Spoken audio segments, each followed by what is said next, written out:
Hello guys and welcome back to my channel ऑर्फिन chemistry. So guys, जैसा कि मैंने पिछले वीडियो में बताया था और प्रॉमिस भी किया था कि मैं अब एक एक स्टेरिक नंबर को डिटेल में बताऊंगा। तो आज मैं स्टेरिक नंबर 2, 3 एंड 4 लेकर आया हूँ। सबसे पहले हमें स्टार्ट करना है स्टेरिक नंबर 4 से, क्योंकि इन तीन स्टेरिक नंबर्स में से स्टेरिक नंबर 4 ही इम्पोर्टेंट है। ये भी बहुत ज़्यादा इम्पोर्टेंट नहीं है। हमें स्टेरिक नंबर 5 और उसके आगे के स्टेरिक नंबर्स को डिटेल में पढ़ना है। हमारे पोस्ट ग्रेजुएशन के सिलेबस में वही है, पर हमें बेसिक पता होनी चाहिए। इससे पहले कि मैं स्टेरिक नंबर 4 पे बातें स्टार्ट करूं, आइए मैं आपको एक क्विक रिवीजन करवा देता हूं कि अब तक हम लोगों ने क्या पढ़ लिया है। और आपने अब तक पिछले वीडियोस को नहीं देखा है तो प्लीज़ आप इस वीडियो के डिस्क्रिप्शन में जा कर के पिछले वीडियोस के लिंक पे टैप करके आप पिछले वीडियोस देख सकते हो, सो डैट कि आप एक्चुअल डेवलपमेंट को समझ सको कि VSEPR किस तरह से डेवलप हुआ था। So let's have a quick revision. यहाँ मैंने क्विक रिवीजन लिखा है। रिवीजन से पहले मैं एक बात बता देना चाहता हूँ कि इस वीडियो के डिस्क्रिप्शन में आपको हमारे टेलीग्राम के चैनल का लिंक मिल जाएगा। आप उसे टैप करके हमारे टेलीग्राम के चैनल को सब्सक्राइब करो। वहाँ पे आपको हमारे हर वीडियो का, हर लेक्चर का PDF अवेलेबल है। तो आपको लिखने की कोई ज़रूरत नहीं है, आप बस हमारे वीडियोस को सुनते रहो ध्यान से। आपको क्योंकि PDF मिल जाना है और नोट्स बनाना आसान हो जाएगा। Let's start. तो अब तक हमने जो पढ़ा है उस हिसाब से हमने VSEPR को दो पार्ट्स में डिवाइड किया था मेनली। एक हमने कहा था पहला हमने, चलो मैं इसे A बोलता हूँ। हमने पहला पढ़ा था कि when central atom has no lone pair of electron, और हमारा दूसरा पार्ट था सेंट्रल एटम हैविंग वन और more than one lone pair of electrons. ठीक है, ये सारी बातें हम पहले पढ़ चुके हैं। सो मैं काफ़ी तेज़ी से इसे रिवाइज करा देता हूँ। इसमें हमने पढ़ लिया था कि जब लोन पेयर नहीं हो सेंट्रल एटम पे, ठीक है, जैसे इसका एग्जांपल मान लो BF3,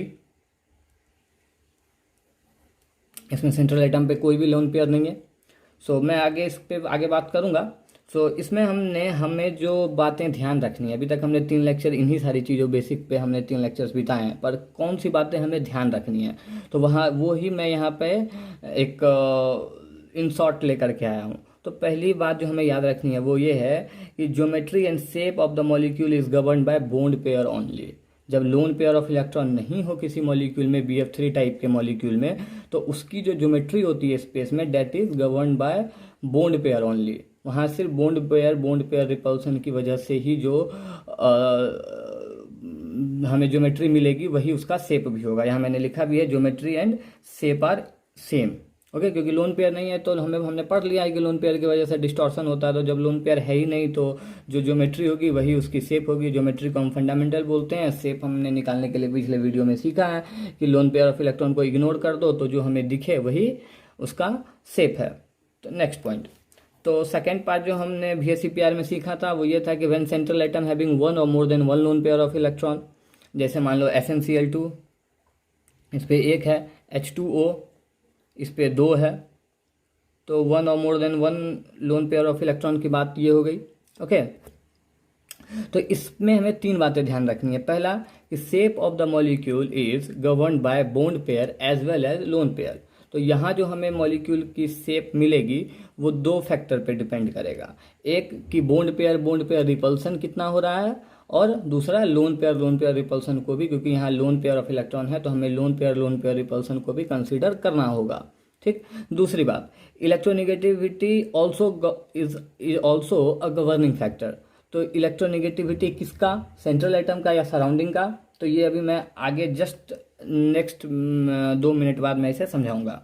तीसरा point, geometry and shape may be same and may not be. तो देखो एक्चुअली जो ये है कि जब लोन पेयर का कॉन्सेप्ट इंट्रोड्यूस हुआ VSEPR में, तो ये तो बात पक्की सी है कि लोन पेयर की वजह से उसके ज्योमेट्री चेंज करेगी और उस चेंज ज्योमेट्री को या उस रिजल्टेंट ज्योमेट्री को हम शेप कहेंगे। बट ये लाइन जो मैंने लिखा है, ये जो लोअर बुक्स होते हैं, लोअर क्लासेस के बुक्स होते हैं, वो इस तरह लिखती हैं। जब जो यहाँ जो मैंने लिखा है geometry and shape may be same, तो मे बी सेम वाला केस जो है वो आपका ये वाला केस है, जब लोन पेयर जीरो हो, when lone pair equals to zero, same वाले केस की मैं बात कर रहा हूँ। और जब डिफरेंट का बात कर रहा हूँ, मे नॉट बी सेम, तो वो तो ऑब्वियस सी बात है कि जब लोन पेयर होगा तो वो शेप सेम नहीं रह जाएगा। ओके, नेक्स्ट अगली बात जो हमें ध्यान रखनी है वो है order of repulsion. Order of repulsion हमने पहले पढ़ लिया है, हमने डिफरेंट डिफरेंट मॉलिक्यूल्स पे भी देख लिया है। ओके, तो पर मैं यहाँ पे एक रिवीजन करवा रहा हूँ, तो मैं ये बताना मेरे लिए ज़रूरी है कि ऑर्डर ऑफ रिपल्सन क्या है, सो डैट कि आप लोगों को ध्यान रहे। तो ऑर्डर ऑफ रिपल्सन ये रहा, लोन पेयर रिपल्सन मैक्सिमम होगा, उसके बाद lone pair bond pair repulsion की स्ट्रेंथ होगी, और सबसे कम स्ट्रेंथ होगी बॉन्ड पेयर रिपल्सन की among these three. Okay, so next point है हमारा सम इम्पॉर्टेंट की पॉइंट्स। ये पॉइंट आपको बिल्कुल ध्यान रखनी है क्योंकि इसी पे सारी आगे की बातें डिपेंड करेंगी। तो देखो पहला पॉइंट क्या है, in case of trigonal planar, tetrahedral and octahedral, all the bond angles are same.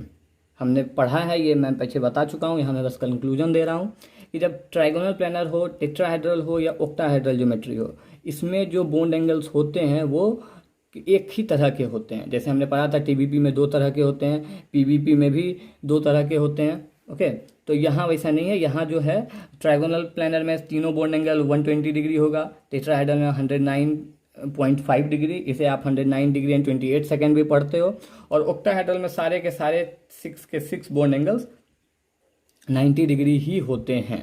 Okay, so next, तो bond angle are same, hence the position are identical. Obvious सी बात है, जब सारे बॉन्ड एंगल सेम हैं तो सीधी सी बात है कि सारे पोजीशन भी आइडेंटिकल होंगे।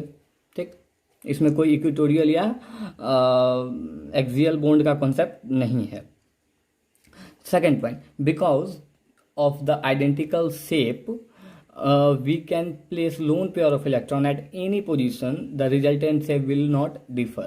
देखो इसको लिखने का क्या मतलब है, कहने का मतलब है कि जब आप अगर जस्ट सपोज कि आप ट्राइगोनल प्लानर बना रहे हो, मान लो AB3 टाइप के मॉलिक्यूल हैं, आपने A यहाँ बनाया, B एक को यहाँ दिया, यहाँ दिया, यहाँ दिया। ओके, सॉरी, ये ऐसा बनाया आपने, तो ये जो सारे बॉन्ड एंगल हैं सारे के सारे 120 डिग्री हैं, तो कोई फर्क नहीं पड़ता कि अगर एक बी हट के लोन पेयर आ जाए तो वो यहाँ आए या यहाँ जाए। ये बातें मैंने पीछे भी बताई हैं, वो इसलिए क्योंकि लोन पेयर है, सॉरी क्योंकि बॉन्ड एंगल सेम है तो सारे पोजीशंस आइडेंटिकल हैं। ठीक, ओके, सो ये 2 पॉइंट हमें अच्छे से याद रखनी है। और अब तक जो हमने VSEPR पढ़ लिया है और आगे भी अभी मैं इस पर बहुत सारी बातें बताने वाला हूँ, तो ऑब्जेक्टिव क्या है VSEPR पढ़ने का, तो ये भी मैंने लिख दिया है। पहला ऑब्जेक्टिव है to predict the shape of molecules and effect of lone pair on the fundamental geometry. ये बातें हमने पिछले 3 लेक्चर्स में जितनी भी ज्योमेट्री और शेप बनाए उसमें हमने देख लिया है कि ये हम VSEPR पढ़ ही इसलिए रहे हैं, और ये सिंपलेस्ट थ्योरी और सबसे पहली थ्योरी दी गई थी शेप ऑफ मॉलिक्यूल को प्रिडिक्ट करने की। तो वही मैंने लिखा है कि ये थ्योरी की पहली ऑब्जेक्टिव है कि हम शेप ऑफ मॉलिक्यूल के बारे में जान पाएँ। ओके, और लोन पेयर के वजह से जो फंडामेंटल शेप में डिस्टॉर्शन होता है या जो रिजल्टेंट शेप हमें मिलता है वो क्या होगी, ये पहली ऑब्जेक्टिव है इसके।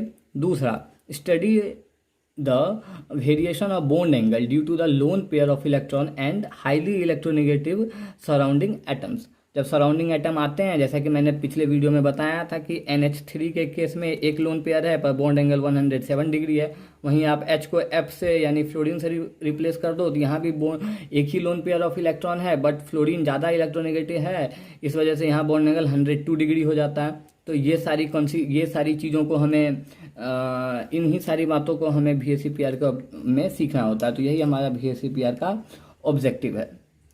सो नेक्स्ट, तो अब मैं बात शुरू करता हूँ आज के वीडियो की। आज हमें स्टैटिक नंबर 4, 3 एंड 2 पढ़ना है। मैंने उल्टा इसलिए बोला क्योंकि स्टैटिक नंबर 4 कंपैरेटिवली ज़्यादा इंपॉर्टेंट है हमारे एग्जामिनेशन पॉइंट ऑफ व्यू के लिए, और बिल्कुल आसान है, बहुत आसानी से सीखना है। बिल्कुल अभी जो मैंने पिछली बातों को रिवाइज कराया है बिल्कुल मैं वही बात यहाँ यूज़ करूँगा और सारी बातें क्लियर हो जाएंगी। मैंने यहाँ पे 3 एग्जाम्पल लिया, बट आपके कोई सा भी एग्जाम्पल, आपका कोई सा भी मॉलिक्यूल का शेप आप बना सकते हो, कोई प्रॉब्लम नहीं है। सो सुनो मेरी बात ध्यान से। तो स्टेरिक नंबर 4 है, तो ज्योमेट्री जो होगी इसकी टेट्राहेड्रल होगी, ये चीज़ें हम पहले से पढ़ते आ रहे हैं। ओके, और शेप जो है वो टेट्राहेड्रल भी हो सकता है अगर AB4 टाइप मॉलिक्यूल हो। एक सराउंडिंग एटम हट के लोन पेयर आ जाए तो पिरामिडल शेप होगा। इसे हम ट्राइगोनल पिरामिडल भी बोलते हैं, पर सिंपली पिरामिडल ही मैक्सिमम बुक्स प्रेफर करती है। ओके, और अगर 2 लोन पेयर हो जाए, 2 बॉन्ड पेयर हो जाए तो बेंट शेप होगा, जिसे हम V शेप भी कहते हैं। ठीक है, अब देखो मैंने 3 बहुत ही बेहतरीन एग्जाम्पल लिए हैं। ओके, सो समझो बात को। यहाँ मैंने CH4 लिया है, मीथेन है, आप लोग काफ़ी अच्छे से मीथेन जानते हो क्या होता है। तो यहाँ मैंने इसका लुईस डॉट स्ट्रक्चर बनाया है। ये कार्बन है, 4 हाइड्रोजन आप आसानी से देख सकते हो। कार्बन के इलेक्ट्रॉन को मैंने डॉट से दिखाया है, हाइड्रोजन के वैलेंस शेल के इलेक्ट्रॉन को मैंने क्रॉस से दिखाया है। और सारे के साथ हाइड्रोजन ने एक एक इलेक्ट्रॉन शेयर किया कार्बन के एक एक इलेक्ट्रॉन से, तो इसका ड्यूप्लेट पूरा हो गया। कार्बन ने चारों हाइड्रोजन के एक एक इलेक्ट्रॉन को शेयर कर लिया, तो इसका ऑक्टेट पूरा हो गया। और इस तरह से हमें CH4 मॉलिक्यूल का शेप मिल गया। और यहाँ अगर आप इस तरह का शेप बनाओगे तो यहाँ आपको 90 डिग्री मिलेगा, पर हमने पीछे पढ़ लिया है कि 90 डिग्री नहीं होता है, क्योंकि यहाँ पे रिपल्सन बहुत ज़्यादा हो जाएगा बॉन्ड पेयर। और ये 2 डायमेंशनल फिगर है। 2 डायमेंशनल हम ऐसा ही बनाते हैं, कोई दिक्कत नहीं है, बट हमें VSEPR में 3 डायमेंशनल सीखना है। और यहाँ पे हम जानते हैं ये वेज डैश स्ट्रक्चर है, जो हमने ऑर्गेनिक स्टीरियो केमिस्ट्री में सीखा है। मैं यहाँ लिख देता हूँ, ये वेज डैश स्ट्रक्चर है, वेज डैश स्ट्रक्चर है। ओके, ये 3 डायमेंशनल फिगर है। ओके, तो यहाँ पे सारे एंगल जो है 109.5 डिग्री के। आप देखो, अगर ऐसा स्ट्रक्चर मान के चलोगे मीथेन को, तो ये 90 डिग्री होगा, तो बॉन्ड पेयर रिपल्सन ज़्यादा फील करेगा। आप ऐसा शेप लिखोगे तो ये 109.5 डिग्री होगा, तो दूरी बढ़ गई ना, बॉन्ड एंगल बढ़ा तो दोनों के बीच की दूरी बढ़ गई, दोनों बॉन्ड की, तो ऑब्वियस सी बात है दूरी बढ़ेगी तो रिपल्सन घटेगी। तो यहाँ रिपल्सन कम है तो स्ट्रक्चर यही होगा। और टेट्राहेड्रल के नीचे मैंने आइडियल इसलिए लिखा है क्योंकि टेट्राहेड्रल जो है वो, सॉरी, यहाँ मीथेन के नीचे मैंने टेट्राहेड्रल इसलिए लिखा है क्योंकि आइडियल इसलिए मैंने लिखा है क्योंकि ये मॉलिक्यूल जो है वो आइडियली टेट्राहेड्रल है, एकदम बिल्कुल परफेक्ट 109.5 डिग्री या 109 डिग्री 28 सेकेंड, आप जो लिखो। ओके, तो यहाँ ऐसा है। अब मैं NH3 का केस लेता हूँ। एक 3 बॉन्ड पेयर हैं और एक लोन पेयर ऑफ इलेक्ट्रॉन आ गया है। तो इसका लुईस डॉट स्ट्रक्चर आप आसानी से समझ सकते हो, लोअर क्लासेस की बातें हैं, कोई बड़ी बात नहीं है। तो लुईस डॉट स्ट्रक्चर से ऐसा T शेप आपको दिख रहा है, पर इसको एक्चुअली एक्सपेरिमेंटली फाइंड आउट किया गया, ये पिरामिडल है। पिरामिडल है तो क्या है, इसका बॉन्ड एंगल जो है 107 डिग्री है। देखो बात को समझो, ये जो पिरामिडल है ये इसकी शेप है, पर ज्योमेट्री तो इसकी भी टेट्राहेड्रल ही है। ज्योमेट्री तो इसकी भी टेट्राहेड्रल ही है, पर ये पिरामिडल शेप क्यों एक्वायर कर लिया, क्योंकि एक लोन पेयर है AB3, देखो यहाँ मैंने लिखा AB3L टाइप के ये मॉलिक्यूल हैं। AB3L टाइप का मॉलिक्यूल, इसलिए ये ज्योमेट्री इसकी टेट्राहेड्रल हो गई। और देखो लोन पेयर आने की वजह से क्या हुआ, बॉन्ड एंगल, क्योंकि अब यहाँ देखो, यहाँ सिर्फ बॉन्ड पेयर रिपल्सन था। ओके, यहाँ एक लोन पेयर आ गया है, तो lone pair bond pair repulsion भी हमें कंसीडर करना पड़ेगा। अब मैंने पीछे एक बता दिया है कि ऑर्डर ऑफ रिपल्सन मैंने लिखवा दिया था कि लोन पेयर रिपल्सन की मैग्नीट्यूड ज़्यादा होती है compare to bond pair repulsion. तो ऑब्वियस सी बात है ये लोन पेयर इस बॉन्ड पेयर को ज़्यादा रिपेल करेगा, सिमिलरली इसको भी और सिमिलरली इसको भी। आप इसे 3 डायमेंशनल में इमेजिन करो तो आप अच्छे से समझ पाओगे। ठीक है, इस वजह से बॉन्ड एंगल 109 डिग्री से जो आइडियल बॉन्ड एंगल था उससे रिड्यूस होकर के 107 डिग्री हो गया है। तो शेप में डिस्टॉर्शन आया और बनने वाला जो रिजल्टेंट शेप है, मैंने बताया कि आप लोन पेयर को ढक दो, जो आपको दिख रहा है ये पिरामिडल दिख रहा है, तो इसकी शेप पिरामिडल है। ओके, तो इसका मतलब हुआ कि लोन पेयर जब भी आएगा बॉन्ड एंगल रिड्यूस होगा। नाउ नेक्स्ट केस H2O, इसकी भी ज्योमेट्री जो है वो टेट्राहेड्रल है, स्टेरिक नंबर 4 है क्योंकि। तो यहाँ पे इसका लुईस डॉट स्ट्रक्चर से हमें ऐसा दिख रहा था, पर एक्चुअल में ये बेंट होता है। यहाँ इंटरेस्टिंग बात क्या है समझो, हाँ इंटरेस्टिंग बात ये है कि CH4 के केस में, मीथेन के केस में हमारे पास एक भी लोन पेयर ऑफ इलेक्ट्रॉन नहीं था। ओके, अगला केस AB3L टाइप, इसमें भी स्टेरिक नंबर 4 है और अमोनिया का हमने एग्जाम्पल लिया है और यहाँ पे 1 लोन पेयर है सेंट्रल एटम पे। तो बॉन्ड एंगल 3 डिग्री से रेड्यूस हो गया ऑलमोस्ट। आप 3 डिग्री सॉरी 2 डिग्री 2.5 डिग्री से रेड्यूस हुआ, 109.5 था, यहाँ 107 हुआ, तो ऑलमोस्ट 2.5 डिग्री से रेड्यूस हो गया। ओके, अब देखो एक H2O में आओ तो यहाँ सेंट्रल एटम पे आप देख सकते हो कि 2 लोन पेयर है, सॉरी 2 लोन पेयर हैं। तो लोन पेयर बढ़ा तो अब यहाँ पे लोन पेयर रिपल्सन भी हमें कंसीडर करना पड़ेगा। यहाँ सिर्फ CH4 के केस में सिर्फ बॉन्ड पेयर रिपल्सन था। ओके, NH3 के केस आते ही bond pair repulsion plus lone pair repulsion आ गया। ओके, आप यहाँ देख सकते हो बॉन्ड पेयर का रिपल्सन है, साथ में बॉन्ड पेयर लोन पेयर का रिपल्सन है। वहीं H2O आया तो क्योंकि more than 1 loan pair of electron है तो ऑब्वियस सी बात है कि बॉन्ड पेयर रिपल्सन रहेगा, bond pair lone pair repulsion भी रहेगा, और साथ ही साथ इन दोनों के बीच, इन 2 लोन पेयर के बीच भी रिपल्सन होगी। और हमने अभी पीछे जस्ट पढ़ा है कि लोन पेयर रिपल्सन मैक्सिमम होता है। इसलिए मैंने अपने इस VSEPR वीडियो सीरीज के सेकंड वीडियो में बताया था कि लोन पेयर जो होता है उसकी एक्सपेंड करने की टेंडेंसी होती है, वॉल्यूम ज़्यादा ऑक्यूपाई करता है, तो वो कोई लोन पेयर एक्सपेंड नहीं कर जाता। उसका मतलब ये था कि क्योंकि उसमें रिपल्सन का मैग्नीट्यूड ज़्यादा है तो वो ज़्यादा वॉल्यूम को कवर कर रहा होगा। क्योंकि ये ज़्यादा कर रहा होगा तो ऑब्वियसली बात है bond pair lone pair repulsion भी बढ़ जाएगा, तो वो ये बॉन्ड एंगल और घट जाएगा। तो लोन पेयर का जो एक्चुअल वॉल्यूम हुआ वो तो कुछ इतना हो गया ना, कुछ इतना हो गया। ऐसा ये पिछले वीडियो में मैंने कहा था, उसके कहने का ये मतलब था। ओके, तो यहाँ आप देखो कि अगर लोन पेयर बढ़ गया तो बॉन्ड एंगल और घट गया, 104.5 डिग्री हो गया। इसका मतलब हुआ कि 2.5 डिग्री और रिड्यूस हो गया है। इसका मतलब कि जैसे जैसे लोन पेयर बढ़ रहा है बॉन्ड एंगल घटता जा रहा है। तो यहाँ पे मैं एक छोटा सा कंपैरिजन बनाऊँ तो आप यहाँ देख सकते हो, मैं यहाँ लिख देता हूँ बॉन्ड एंगल का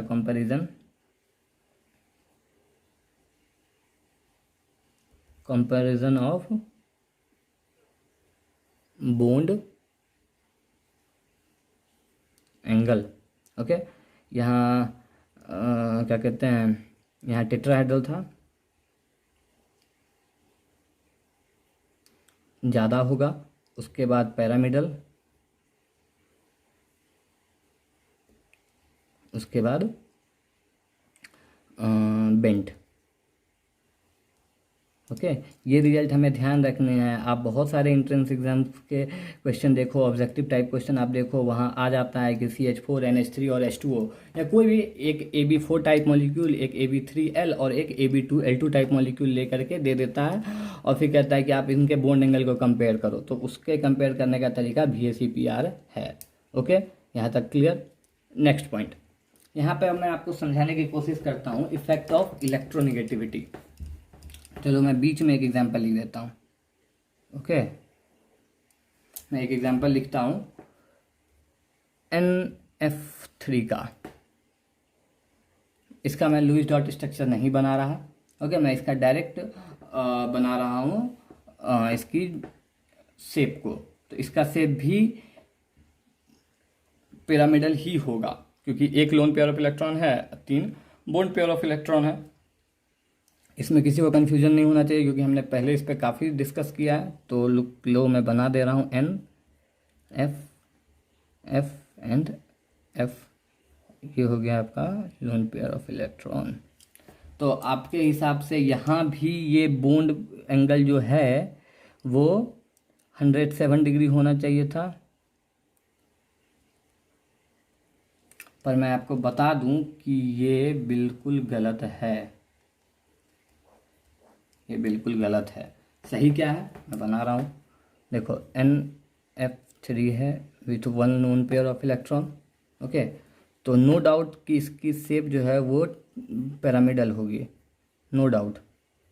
तो फिर आप सोच रहे होगे मैंने काट क्यों दिया एक बार बना करके। तो बात ये है कि इसकी जो बॉन्ड एंगल है, यहाँ मैं रफ बना रहा हूँ तो आपको लग रहा होगा बॉन्ड एंगल एक ही जैसा है, पर experimentally find out bond angle जो इसकी है वो मैं यहाँ लिख रहा हूँ, थोड़ा सा स्पेस लेकर के। ये जो है ये 102 डिग्री है। ओके, ये 102 डिग्री है। तो अब समझो इन दोनों में अंतर क्या है, ये मैंने पहले भी शॉर्टकट में डिस्कस किया, पर यहाँ मैं थोड़ा सा इसे एलेबोरेट कर रहा हूँ। यहाँ इन दोनों में डिफरेंस ये है कि सेंट्रल एटम पर तो एक ही लोन पेयर ऑफ इलेक्ट्रॉन है, बट जो सराउंडिंग एटम है इस बार वो फ्लोरीन है, यहाँ हाइड्रोजन था। फ्लोरीन जो यहाँ हाइड्रोजन की इलेक्ट्रोनेगेटिविटी नाइट्रोजन से कम थी, but in the case of NF3 यहाँ सराउंडिंग एटम की ही इलेक्ट्रोनेगेटिविटी ज़्यादा है सेंट्रल एटम से। तो जब इलेक्ट्रॉन, इसी को हमने पढ़ा था इफेक्ट ऑफ इलेक्ट्रोनेगेटिविटी में। तो यहाँ NF3, तो यहाँ आप देख सकते हो कि दोनों जगह नाइट्रोजन ही सेंट्रल एटम है, पर फ्लोरीन यहाँ है, तो यहाँ सराउंडिंग एटम की इलेक्ट्रोनेगेटिविटी ज़्यादा है। यहाँ हाइड्रोजन है तो इसकी इलेक्ट्रोनेगेटिविटी कम थी है नाइट्रोजन के कंपैरिजन में। तो जब ये जुड़ेगा तो फ्लोरीन ज़्यादा इलेक्ट्रोनेगेटिव है, तो इस बॉन्ड पेयर यानी शेयर्ड पेयर ऑफ इलेक्ट्रॉन को अपनी तरफ इसके इलेक्ट्रॉन डेंसिटी को खींच के रखेगा। तो इसके वजह से इसका एक तो पहले तो बॉन्ड लेंथ बढ़ जाएगा, और दूसरा ये होगा कि बॉन्ड पेयर रिपल्सन की magnitude in comparison to NH3 कम हो जाएगी। So this is why NF3 का बॉन्ड एंगल 102 डिग्री होता है, यानी इलेक्ट्रोनेगेटिव एटम जैसे आएगा बॉन्ड एंगल और रिड्यूस होगा। इस इंपॉर्टेंट कंक्लूजन को हमें ध्यान रखना है। नेक्स्ट,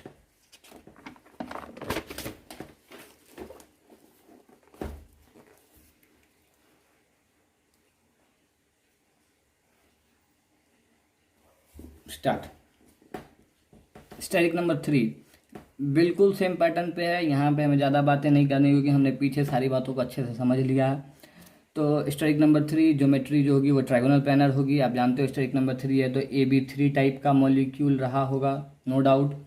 और AB3 टाइप मॉलिक्यूल है तो उसका आइडियल शेप ट्राइगोनल प्लानर। एक लोन पेयर आ जाए AB2L टाइप का तो V शेप, बेंट शेप। पर यहाँ पे कुछ और इम्पोर्टेंट बात है जो हमें नोट करनी है, वो ये है। एग्जाम्पल देखो, BF3 हमने लिया, इसका लुईस डॉट स्ट्रक्चर बनाया और इसके शेप ज्योमेट्री जो भी आपका हो उसे हमने VSEPR के अकॉर्डेंस में लिखा। ट्राइगोनल प्लानर होता है, ट्राइगोनल प्लानर हमने लिखा। बॉन्ड एंगल हर बार लिखने की ज़रूरत नहीं है कि ये 120 डिग्री है। तो 120 डिग्री है तो इसके चारों के चारों पोजीशंस जो हैं वो आइडेंटिकल हैं। तो कहीं पे भी आप लोन पेयर यहाँ यहाँ या यहाँ कहीं भी लोन पेयर रखो एक ही बात होगी। ठीक है, मैं अगले केस में यहाँ SnCl2 के केस में मैं दिखाता हूँ। तो ट्राइगोनल प्लानर इसका आइडियल शेप होगा और बॉन्ड एंगल 120 डिग्री। वहीं अब SnCl2 की बात करते हैं। SnCl2 में क्या है कि देखो यहाँ पर फिर मैंने गलत बना दिया थोड़ा सा। SnCl देखो यहाँ मैंने SnCl2 लिखा, यहाँ 4 क्लोरीन डाल दिया, SnCl4 का बना दिया। तो आप, मैं अब इसे ओमिट तो कर नहीं सकता, तो आप इसे मत कंसिडर करना। ओके, तो आप इन दोनों को इस तरह से ढक के देखना। ओके, तो यहाँ एक SnClCl, इसका एक लोन पेयर मैं यहाँ दिखा दे रहा हूँ, ऐसा है। देखो यहाँ भी एक लोन पेयर ऑफ इलेक्ट्रॉन है, AB2L टाइप का मॉलिक्यूल है। तो हमें बेंट शेप मिल रहा है। कोई एक पोजीशन में मान लो मैंने यहाँ पे लोन पेयर रख दिया होगा, तो यहाँ Cl, आप जो देखो तो बेंट है। तो ये तो 120 डिग्री सारा बॉन्ड एंगल मैं जब बता रहा हूँ तो ये तो 120 डिग्री होना चाहिए था। तो फिर 95 डिग्री ही बॉन्ड एंगल क्यों है? तो इसका रीजन अभी जस्ट मैंने इफेक्ट ऑफ इलेक्ट्रोनेगेटिविटी NF3 के केस में बताया। आप फिर से देखो तो ये हेलोजन फैमिली से बिलोंग करता है क्लोरीन, तो इसकी इलेक्ट्रोनेगेटिविटी टिन के कंपैरिजन में ज़्यादा होगी। जब सराउंडिंग एटम की इलेक्ट्रोनेगेटिविटी ज़्यादा होती है तो इफेक्ट ऑफ इलेक्ट्रोनेगेटिविटी अभी हमने जस्ट पढ़ाया, अभी जस्ट बताया आई मीन। तो इस वजह से बॉन्ड एंगल जो यहाँ 120 होना चाहिए था बेंट शेप में, ये 95 डिग्री हो गया। तो अब से हमें इंपॉर्टेंट कंक्लूजन क्या याद रखना है कि बेंट शेप हमें H2O के केस में भी मिल रहा था, पर वहाँ बॉन्ड एंगल 104.5 डिग्री था। पर ये भी बेंट शेप है पर बॉन्ड एंगल 95 डिग्री है। ठीक है, तो अब से कभी भी बेंट शेप देखते के साथ हमें 104.5 डिग्री पे या 102 डिग्री पे नहीं कर देना है। ओके, तो बेंट शेप होने का मतलब है कि ये जो आइडियल स्ट्रक्चर था उससे वो बेंट हो गया है। कितना बेंट हुआ है ये हम एक्सपेरिमेंट से फाइंड आउट करते हैं। ओके, यहाँ पे मैं एक और इंटरेस्टिंग बात बताता हूँ कि बॉन्ड एंगल तो हम एक्सपेरिमेंटली फाइंड आउट कर सकते हैं, पर रिपल्सन कब कितना ज़्यादा या कम होगा ये हम, मतलब कि लोन पेयर है तो वो कितना रिपल्सन दे रहा होगा। हर बार 2 लोन पेयर रहेगा तो बॉन्ड एंगल 104 डिग्री नहीं हो जाएगा, 104.5 आई मीन नहीं हो जाएगा। तो बॉन्ड लोन पेयर रिपल्सन कितना होगा ये हम एक्सपेरिमेंटली फाइंड आउट नहीं कर सकते।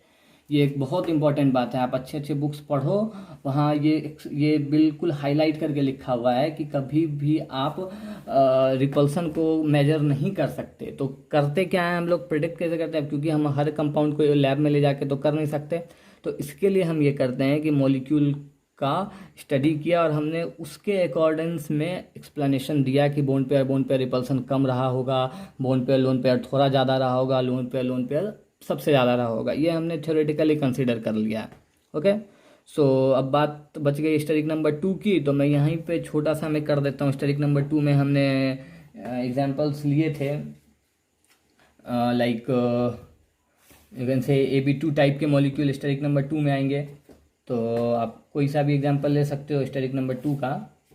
मान लो मैं यहाँ पे लेता हूँ BF2। ओके, बोरोन के पास 2 इलेक्ट्रॉन है, एक F। तो यहाँ लोन पेयर का कोई कॉन्सेप्ट ही नहीं है, सीधी सी बात है।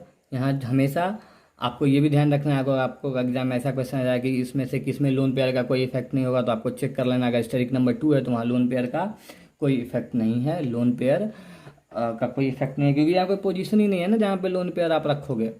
ओके, यहाँ हमेशा बॉन्ड एंगल 180 डिग्री होगा। So thank you so much for watching our video. मैं एक बार फिर आपको याद दिला दूँ कि आप लोग प्लीज़ हमारे टेलीग्राम को सब्सक्राइब करो, टेलीग्राम आईडी को, आई मीन चैनल को। वहाँ आपको हर वीडियोस के PDF मिल जाएंगे। नोट्स बनाने में आपको आसानी होगी, या आप यूँ कहोगे आपको नोट्स बनाना ही नहीं पड़ेगा। Thank you so much for watching our video. Thank you.